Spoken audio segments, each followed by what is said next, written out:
एक छोटे से गांव में एक साधु रहते थे। उनका नाम महात्मा शांतिदास था। लोग कहते थे कि उन्होंने अपनी जिंदगी में हमेशा चुप रहने की कला का पालन किया है। गांव के लोग अक्सर उनके पास अपने जीवन की समस्याओं को लेकर आते और उनसे सलाह मांगते। लेकिन महात्मा शांतिदास न तो किसी को डांटते थे, न कोई भाषण देते। वे केवल मुस्कुराकर सुनते और कभी-कभी इशारों में जवाब देते। लोगों के मन में यह सवाल उठता था कि साधु इतनी शांति से कैसे जी सकते हैं? क्या उनके पास कोई रहस्य है? एक दिन एक युवा लड़का रघु, जो हमेशा बहुत बोलता था, साधु के पास गया और उनसे पूछा, महात्मा जी, आप हमेशा चुप कैसे रहते हैं? क्या यह आसान है? साधु ने मुस्कुराकर उसे एक कागज दिया, जिस पर लिखा था, शब्द एक शक्ति है, जो इन्हें सही तरीके से संभालता है, वह जीवन को संभाल लेता है। रघु ने इस वाक्य का मतलब पूछा और साधु ने उसे 2 दिन तक मौन रहने की चुनौती दी।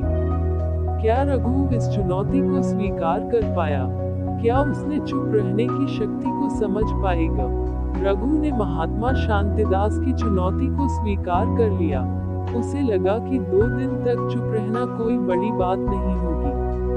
लेकिन जब उसने अपने इस नए संकल्प की शुरुआत की, तो उसे एहसास हुआ कि यह काम उतना आसान नहीं है जितना उसने सोचा था। पहले दिन सुबह सुबह जैसे ही रघु अपने घर से बाहर निकला, उसके दोस्तों ने उसे बुलाया, रघु, आज खेलने नहीं चलोगे? रघु के मन में जोर से जवाब देने की इच्छा हुई, लेकिन उसने अपने होंठ बंद रखे और मुस्कुरा दिया। दोस्तों ने उसे अजीब समझा और मजाक उड़ाने लगे। रघु को गुस्सा आया, लेकिन वह शांत रहा। कुछ समय बाद घर लौटते हुए उसकी माँ ने पूछा, बेटा, क्या आज कुछ खाया नहीं? चुप क्यों हो? रघु ने इशारों में जवाब दिया, लेकिन उसकी माँ को समझ नहीं आया।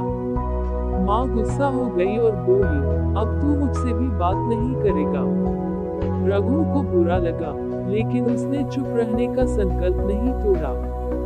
दिन के अंत तक रघु थक चुका था। उसे महसूस हुआ कि चुप रहने का मतलब सिर्फ बोलना बंद करना नहीं है, बल्कि अपने विचारों को भी नियंत्रित करना है। जब कोई बात उसे परेशान करती, तो उसके मन में जवाब देने की तीव्र इच्छा होती, लेकिन उसे शांत रहना पड़ता। दूसरे दिन सुबह रघु खेतों की ओर गया।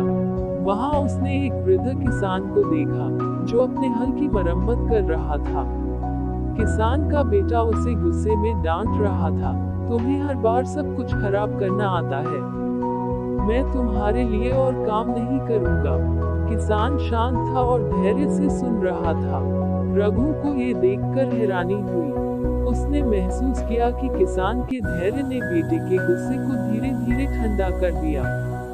रघु ने पहली बार समझा कि चुप रहना कभी कभी बोलने से ज्यादा ताकतवर होता है। दूसरे दिन की शाम को रघु ने महात्मा शांतिदास के पास जाकर अपने अनुभव साझा किए।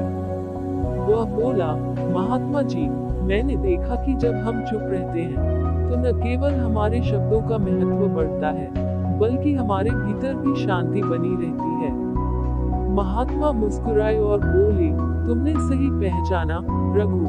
चुप रहने की कला केवल शब्दों को रोकने में नहीं है, बल्कि अपने मन को नियंत्रित करने में है। जो व्यक्ति इस कला को सीख लेता है, वह दूसरों के साथ साथ खुद से भी शांति बनाए रखता है। उस दिन से रघु ने समझ लिया कि हर बात पर प्रतिक्रिया देना जरूरी नहीं होता। कभी कभी चुप रहकर हालात को बेहतर तरीके से संभाला जा सकता है।